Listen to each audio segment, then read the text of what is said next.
At the risk of becoming the 7-0 guy, I just want to talk about it quickly again today. I have to, do something because I'm going through all the footage that I've recorded over the past week, and it's all racial strife shit. And I don't want to be the racial strife shit guy either. So, but it's all spiritual war related, of course. This is all part of the spiritual war. The masters, the farmers, they want the slave races to fight. And we're all the slave races. It's one of their biggest cards, is getting the slaves to fight each other. Because it takes your eye off them. So it's I feel like sometimes I'm playing right into their hands. But there are issues, and not just happening in my city, but, all around the Western world, as the first world is constantly besieged by the third, at the behest of the little haps in the desert. But the 7-0 thing, I had some comments in my other videos that just shows a lot of the confusion about what it is. And then I saw this article here where what they're doing is they're urging the FDA to make a distinction between kratom powder or kratom products in 7-0, as they are different things. I gave the Dave Grohl example yesterday, and I had someone in my comments saying, yeah, you should just try the powder. And I thought he meant 7-0 powder. So I'm like, oh yeah, try to sample of that. And as I was reading the comments this morning, I'm like, oh no, he meant I should just go to the kratom powder. And I'm like, I'm already on the kratom powder. I'm doing 7-0 in addition to it. And it's something that'll tell you that they're really not related at all, or very little, is that when I pull back on the pills, I start getting those withdrawal, feeling like shit. And I can double up on my powder kratom, and it doesn't help because they're not the same thing. Powder kratom has more in common with opioids, like perks and stuff, because it fills the same opioid receptors. 7-0 doesn't do that. It goes to a whole different other part of your brain. So whereas I use kratom to get off hard street drugs, it doesn't help with 7-0. When I start slowing down on 7-0, I start feeling like shit. I could take all the powder kratom I want. It doesn't really help. So yeah, I'm already doing the powder kratom, but it's so different from the 7-0, and that's indeed what this article talks about. It says everything I was saying 4 months ago. This article came out at the end of December, but I'm just seeing it now. So I mean, other people were smartened up to this idea. They knew what was happening with the 7-0. Oh, this looks like a... Uh-oh. Oh. Be right back. Had to put my super steady on. I guess I am the racial strife guy. There's nothing I can do. Every time I come out here to get some footage, it ends up the racial strife thing. Yeah, I want to stay away from that guy in front of the store because the big tall ones are usually super volatile. He was like the one at Long's I was talking about like a week ago.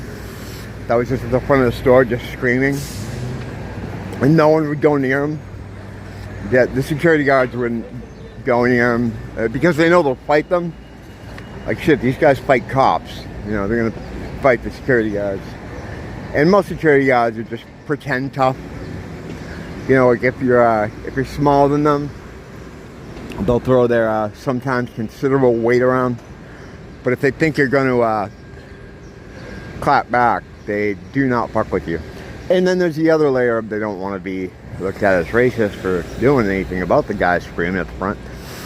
And the rest of the people, the shoppers, are the same way.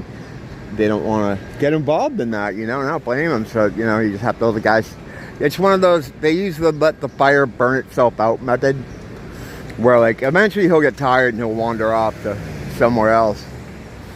And but in the meantime, you got old ladies and families and kids walking by, and he's screaming about something, being real super violent. And I noticed the real tall ones, like the Black Hawk Down looking Nairobi ones, they're usually the worst ones, so I try to stay away from them. So when I saw him at the store, I'm just like, how am I going to get around him?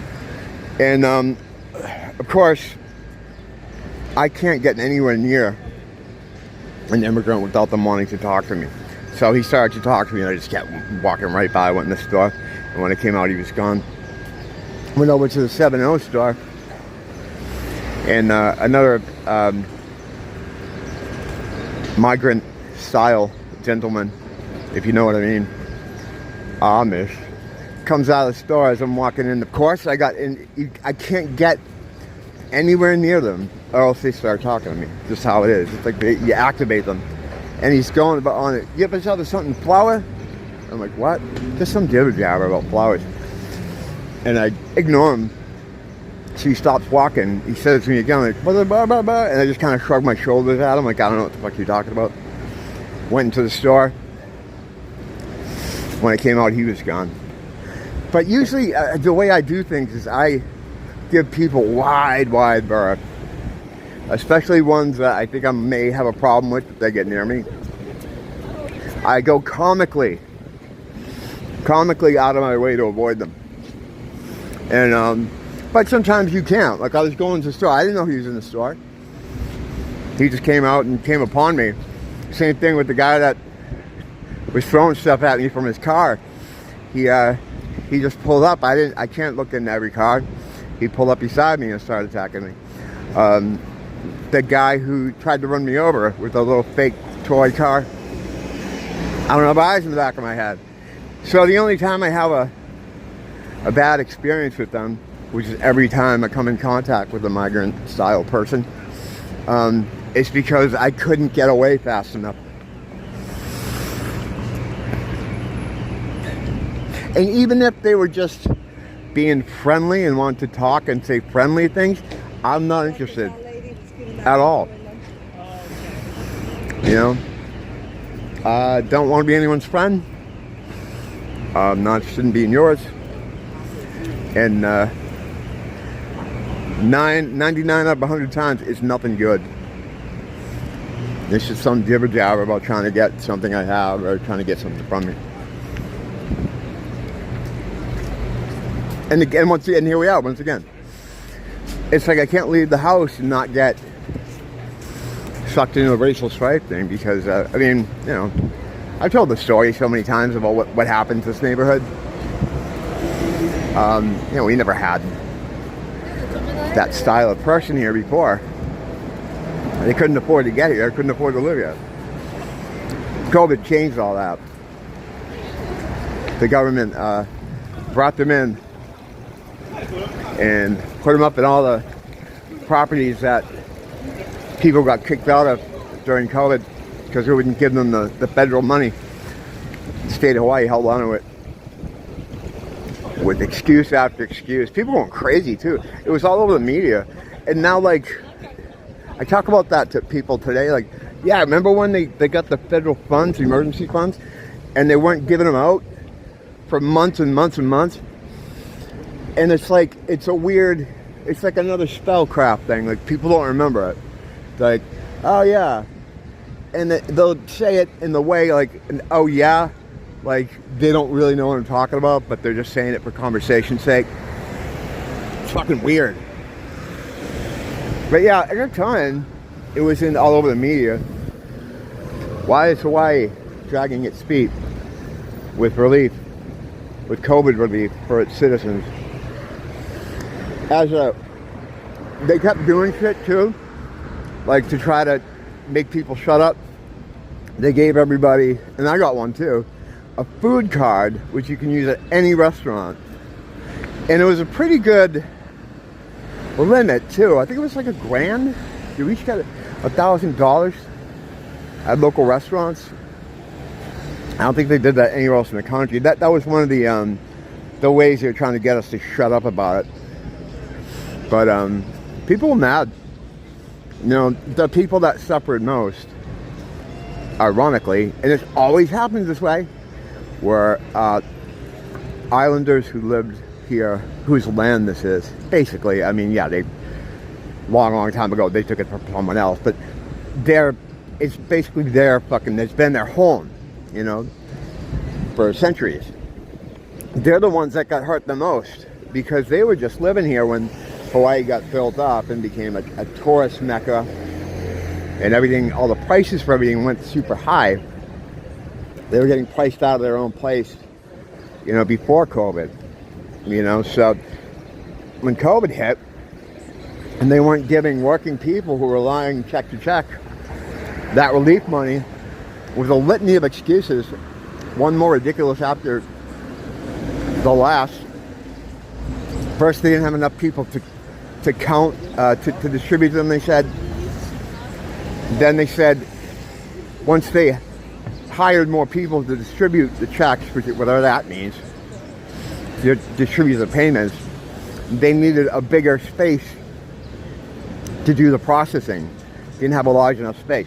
So then they claimed that they were in the convention center over here doing this work, whatever work it takes to get the government funds and give it to the people that live here. So people started showing up at the convention center, like, give me my fucking money. They started posting armed guards there. Then come to find out, they weren't even in there. They weren't even in the fucking, because it was all a lie.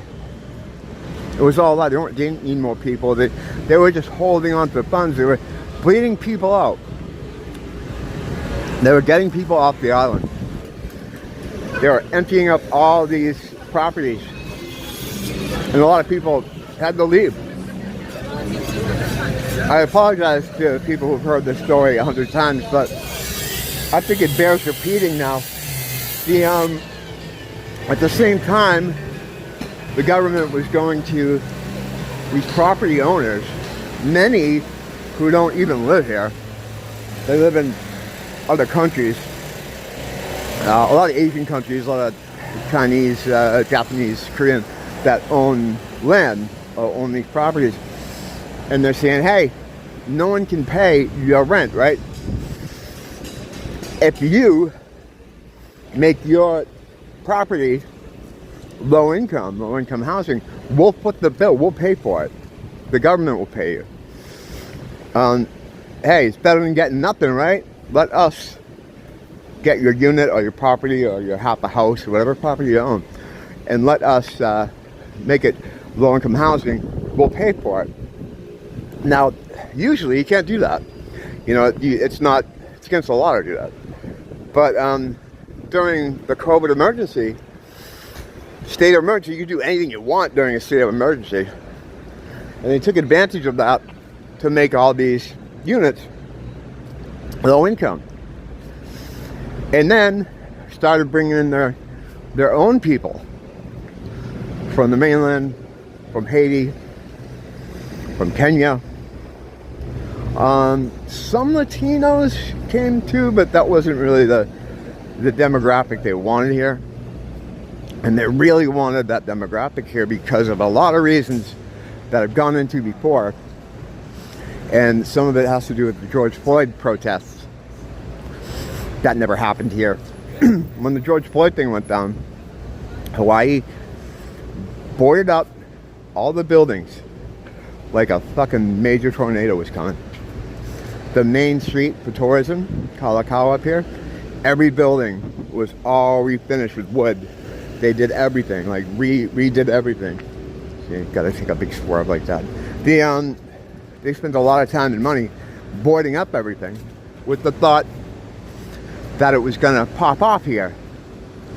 At the time I didn't have a channel, but I had an Instagram, one of the many. I think I don't have any now. They recently got me on all of them, so I gotta start over. But anyway, right after the fucking Zuck came out and said we're gonna get rid of fact checkers, I think that they got nervous and like, oh, we gotta get rid of this guy before we go no fact checking, because he's fucking. The last thing I was posting there was my Pizzagate trading card collection, which I'm still missing a couple. But they expected this big crazy thing. Now I was doing kind of some investigative journalism. I was noticing they were bringing Antifa people in that week, and I could spot them easily. Young white men, lots of tattoos. They all had the same bag, same backpack, and I'd see them in stores buying stuff like batteries and like medical stuff, like bandages and things like that, buying large amounts of them and then fucking off. A lot of them had what looked like camera things, and this is right after the major lockdowns, right? So there's not a lot of people out. I'm out, you know, because I don't listen to that shit. And so it was easy to see what's going through with me and all of these like Antifa looking guys. And I just know, because I've seen Antifa type people, young white men, lots of beards, lots of tattoos. They all had the same gray backpack, you know, some older white guys, a couple black dudes. And I was chronicling this on my Instagram page. I also noticed the movement in some of the construction sites, the movement of some of the materials they had near the door. I can't be certain of this though, so I don't want to say, but I felt like a lot of the construction materials were being moved closer to the doors. Because I felt like maybe they were going to open doors, let people take this material to use to destroy things. That's my theory. There was a truck with big horns, loudspeakers, riding around up on Kalakaua up there, talking about, he was saying, Antifa warriors are coming to your neighborhoods to rape your wives and children, and like this and that. He was posing as like a conservative guy that was supposed to be warning against Antifa, but he was definitely working for them, because like a minute later, the cops come rolling up as if they're chasing him, but they're really not chasing them. They're on motorcycles going cruising speed. It was a show. It was fucking mental. And again, this is lockdown era, so there wasn't a lot of people out. At the time, the news was like, if you want to protest, you'll be safe from COVID. That's what they told people. Like, you know, it's okay to go out and be in groups. Doctors say you're safe as long as you're out there just protesting. That's what they said. And people are like, all right, sounds good. The same way, like, the virus, which viruses don't leave your body, but, you know, whatever, science is out the window at this point.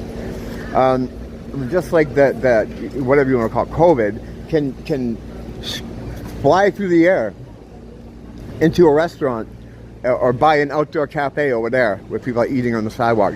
And if you're eating, it's just gonna fly right by you, because it's not gonna attack you if you're eating. You know, it's gonna fly by and say, "Oh, let's get him." And then they go in there and oh, he's eating. Oh, we're gonna keep moving along. I'm gonna run into Ross a minute, because every direction I point this camera, I get someone staring at me like, "You filming me? Bro, you filming me?" Yeah, I'm out here fucking filming you. Fucking low IQ fucking narcissist. So nice to see like Hawaiian looking dudes, like Islander looking dudes. There were some in Ross. I'm like, oh, reminds me of old days. Yeah, that group was the hardest hit. That group was the hardest hit. Because generally, if you're a white guy, a white person, like myself, which I don't usually refer to myself as white. White people don't refer to themselves as white. This is an Obama invention that is used to attack us whenever we protest that there's a fucking boot on our fucking neck. But anyway, if you're from my sort of background, or Asian from like China or Korea or Japan, you have to move here. You generally have money. You have family. You know, my in-laws are Korean, Japanese. They've owned businesses on the island since the 1960s. Various jewelry and restaurant businesses. Now they only have operations on the mainland, but they had money to fall back on during COVID. So usually if you're not an islander, right, and you live here, you have some kind of money. It used to be that way until COVID. But you know, that's why we were such a safe fucking city. The second safest city in the United States in 2018. And COVID came, and they brought in a fuck ton of people from those parts of the world that I mentioned earlier, and now we're like 11. I think we're 9, now we're 11 or something like that. But yeah, so the people that got hardest hit are the Pacific Islanders. They got fucked because Hawaii became expensive around them. You know, like even Nia, when she was a little kid living here, she lived in this very neighborhood and going to like fucking preschool and shit, and first grade to whatever high school. One of them kicked her out of high school. I'm pretty sure. Did she get kicked out of high school? Oh, is that me? Am I remembering just me? I got kicked out twice.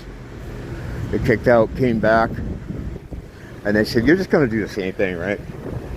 Maybe you should just get out of here." You're bad. I was a bad influence on the other kids because I would try to get them to go along with the stupid shit I was doing, cutting school and fucking all kinds of stuff. That's another fucking story. But yeah, she said it was not nearly as commercial. You know, it was there were some chain places like you had in the mainland, but it was very much more geared toward the island people.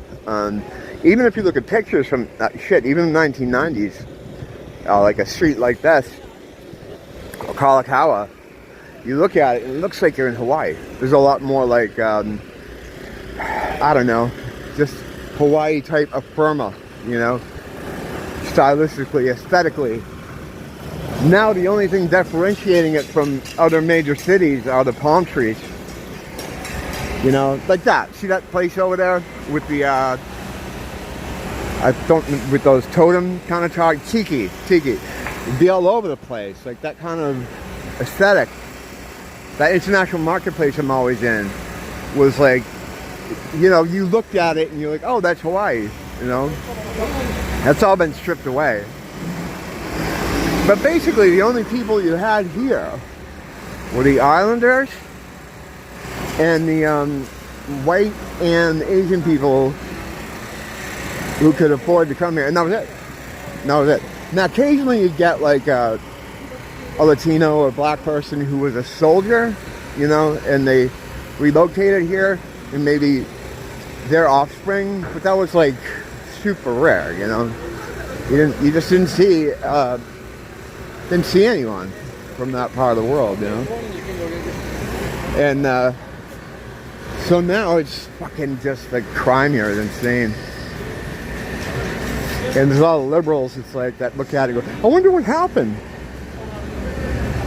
White supremacy must have kicked in. But yeah, whenever I see like an Islander guy just had like a Samoan dude just walking around, I'm like, ah, yeah, you get nostalgic for like 5 years ago when it was better times, you know. A lot of the guys that like work construction and things like the guys right there, they're usually Islanders, you know. But because they don't hire white people to do those jobs. Yeah, it's very hard to get a job here if you're white. Another reason why you should have money, or you have to have money to kind of be here. In the past, though, that economic barrier protected us from the horse shit that goes on mainland inner city, you know. But as the military operation was enacted, and they just started scooping these big like Raisin Bran scoops into Africa and just carrying them over the ocean, dumping them here, you know, 80% homicide 1 year. I don't think there's ever been a statistic like that I've ever seen anywhere. Like, shocking. From the years 2022 to 2023. And I know, I mentioned it 100 times, it's fine. I'm sorry to people that, you know, have been with me a while, just, you know, it's just, again, repeating, bears now. The 80% jump in homicide in 1 year. Around 2020, we started seeing these things that happen in the news, and people were like, I've never seen this here before. We've never had this kind of thing on the island before. It still happens. Like this past summer, we had at the flea market, there's like a big flea market here at Aloha Stadium that they do. Was it Aloha Stadium? Am I having a brain fucking aneurysm? There's a real famous flea market they have here in the parking lot of one of these stadiums. I think it's Aloha Stadium. I don't know. I'll have someone research it. But they had a smash and grab there, where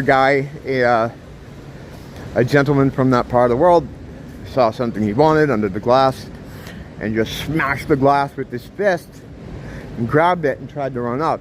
Surprisingly, he was tackled by people.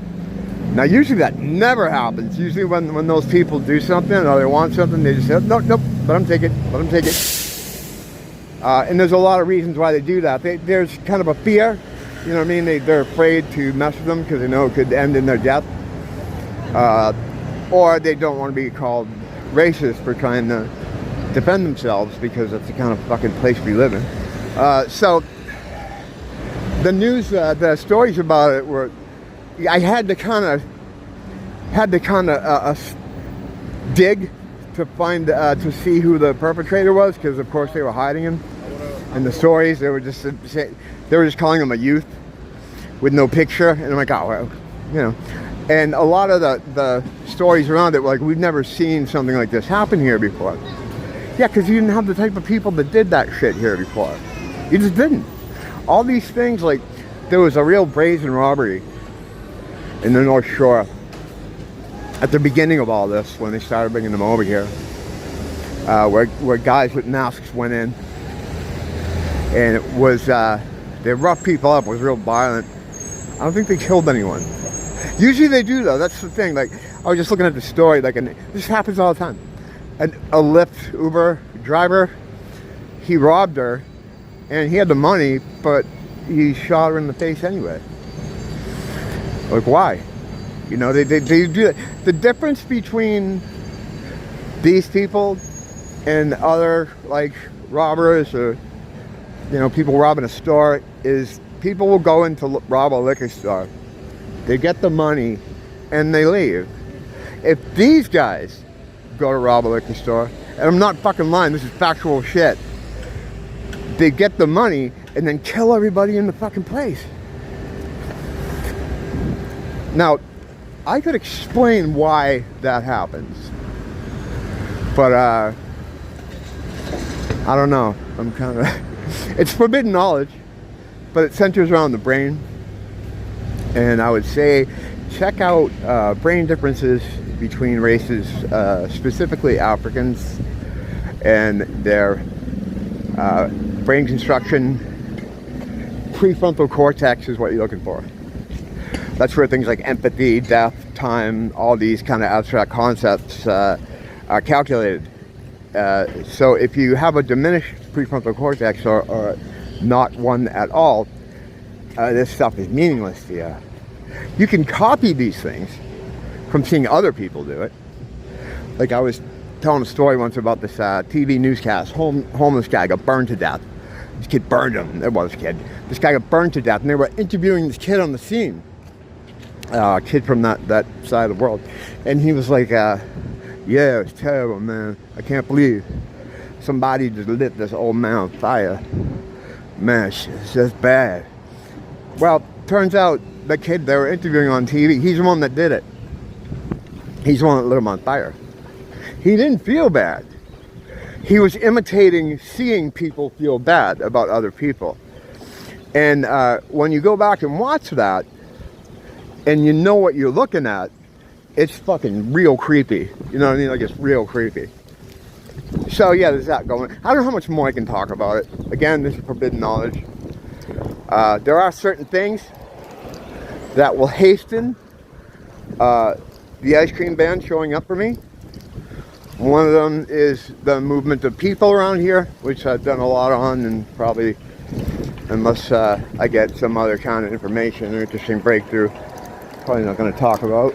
But that in genetics between races is another no-no. You know, they don't even want to recognize the race exists at all in this country. They don't want to, you know, it's all just, it's just skin color, man. Yeah, that's why, you know, and if people don't like someone, it's because they don't like their skin color. That's the most horseshit thing ever. It's actions and content of character. Like MLK said. He wasn't a good guy.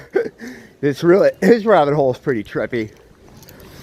He was just screwing and doing drugs all the time. You know, from what I understand, in my opinion, what I've read, what I picked up on. The character, yeah, the character had some noble things to say. The character was a beacon of change. But again, these are characters. You know, these are characters. Like if there were the purple-skinned people that gave out candy, right? I gotta use this example all the time. We would love them. We would love them. So it's not about fucking skin color.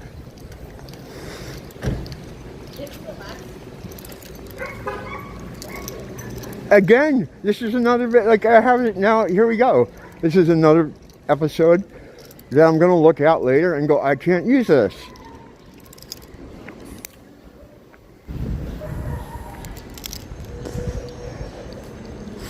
Because I don't want to fucking talk about this all the time. But I do because I'm, like once again, as I explained at the beginning, I think I even talked about this. Kind of like when I was here the other night in Schizo Garage, I was explaining how cars always mong me. And as I was saying that, a car came and monged me. I was explaining about how the time I was here and 3 cars monged me, and I called it, I Babe Ruthed it. I was explaining that last night, or the night before, up there in Schizo Garage, when in comes a car, and he starts pointing at the fucking thing behind me, like I'm going over there, and it's like he could have gone by me, he had enough room, but people, these are the worst drivers in the country here, and if they see you on a sidewalk, right, they get nervous. Like, do I have enough room to get through? It's like, well, yeah, I'm on the sidewalk, you're on the street, but they get too nervous. They see you walking on the street, and they get scared that they're not going to have enough room to get through. That's fucking, if I'm lying, I'm dying. That's fucking how it is. They're the worst. So it's like, what are you going to do? That's kind of everything now. You just have to say, hey, what are you going to do?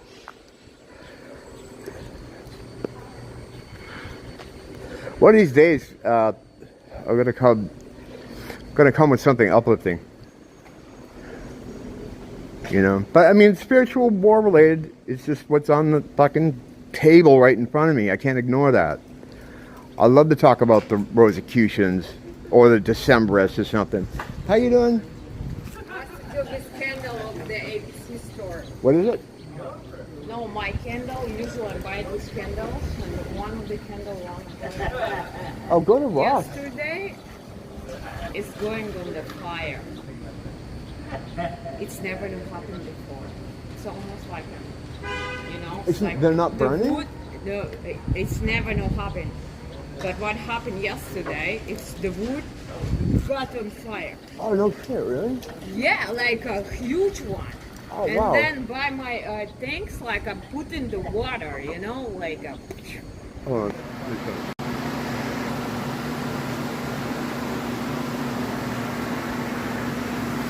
Up in the back cave, I turned the camera off because it was getting kind of awkward, me holding the camera away. But I didn't want to put her on camera because I, you know, before I do that, I like to talk to people about it instead of just sticking the camera in their face. That was my Mossad agent neighbor that I talk about from time to time. Because of course I have a Mossad agent in my building, right? Or at least, you know, I'm pretty sure she's a Mossad agent. Constantly making trips back to Israel. She says she works for the Israeli military. Still, really cool. I love hanging with her. She's one of the fun people in this building that I enjoy talking with. But yeah, she's a Mossad agent. When we talk though, whenever we talk about stuff that's happening over there, like last time she came back from Israel, she was like talking about what's going on there with Gaza. And she was like, your government tells you people shit. They tell you this fake story of what's happening. None of what they say is true. Your government... She's always going on about how our government lies to us. And I'm sure. I play dumb. Like, oh really? They're having trouble in the Middle East. Meanwhile, and I did it just back there. Oh, I'm losing focus here. And I did it back there while we were talking. I'll drop Kabbalist magic references into the conversation just to see if I get a pop from her. So far, not yet. But yeah, we were talking about this candle that she got that blew up in her house. She went to ABC. It's the ABC stores we have on every corner. They're geared toward tourists. So they sell overpriced crap that only lasts for like 3 days. I'm trying to tell her to go to Ross. And anyway, she bought a candle that exploded in her bathroom. She went back to ABC to tell them, and they just gave her another candle at the same time. And I'm like, dude, look at this. The holder looks like a vinyl record. It's this little tiny thing she paid 16 bucks for. I'm like, for 16 bucks, you could get a big candle at Ross. Just go to Ross. I cut a promo for Ross on her down there, so she'd maybe go there, but yeah. So whatever. Is she one of my many handlers? Yeah, probably. But she's still nice. Alright guys, I'm gonna take a quick shower. Oh, and then I go from her to my building manager and the maintenance guy. My conversations with people always start out the same way. All normal. It's all normal. And then I take a hard right into fucking crazy town. I think the last thing I said to them as I was walking upstairs is, it's like we're all rats in this cage and we're not getting out of the cage. There's nothing we can do about it. Alright guys, have a good day.